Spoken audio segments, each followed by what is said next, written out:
हाँ तो दोस्त सब कैसन बनी, उम्मीद बा कि अच्छा बनी।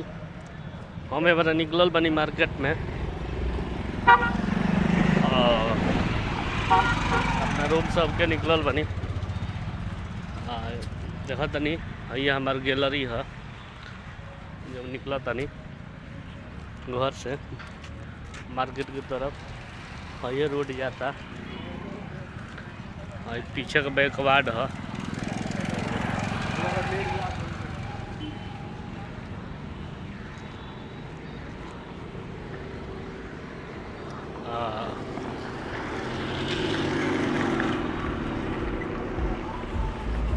गाड़ी अगर भाई जो कितना कुलिया होता जाता है।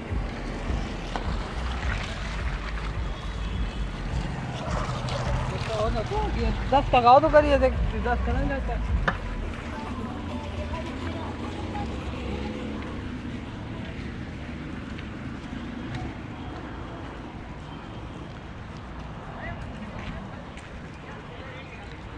उम्मीद बा कि अब सब अच्छा बनी, हमहू अच्छा बनी।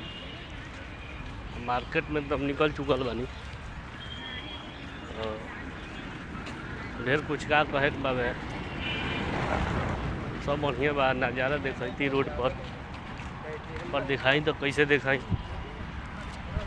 देखो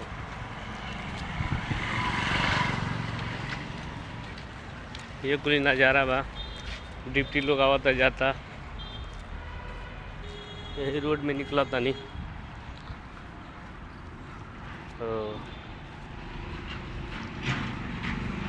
आगे सामने बोर्ड लौकता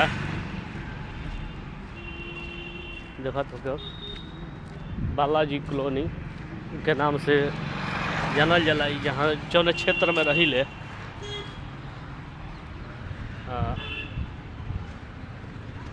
आगे चलो तनी देखो तनी का होता।